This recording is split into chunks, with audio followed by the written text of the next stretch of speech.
La trame verte et bleue, c'est un outil qui allie la préservation de la biodiversité et l'aménagement du territoire. L'objectif de la trame verte et bleue, c'est de recréer un réseau écologique fonctionnel sur l'ensemble des communes et des intercommunalités. Et très concrètement sur le terrain, la trame verte et bleue elle est composée de différents types de milieux. Il y a des milieux boisés, des milieux ouverts, donc les prairies par exemple, certaines cultures. Toute la trame bleue concerne ce qui est lié à l'eau, donc les cours d'eau et les zones humides. Et chacun de ces milieux est partitionné entre grands ensembles assez favorables à la biodiversité qu'on appelle les réservoirs de biodiversité. Et ils sont reliés entre eux par des corridors écologiques. Et l'objectif c'est de permettre tous les déplacements des espèces et aux espèces de boucler l'ensemble de leur cycle de vie.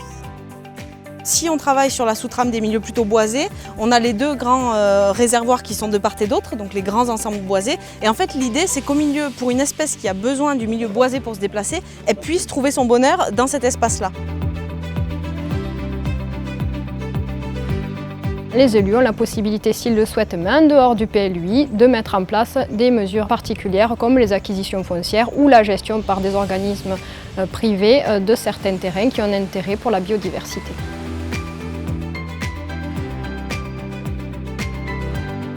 On va parler un petit peu justement, toujours continuité écologique et justement là, rupture aux continuités. Donc on a un cours d'eau qui ne va plus pouvoir déborder comme il le souhaite quand il peut et donc forcément il y a des inondations.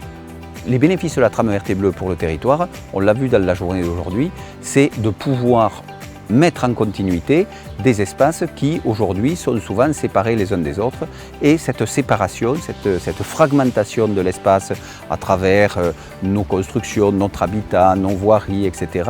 nuit au développement et à la survie même des espèces animales et végétales.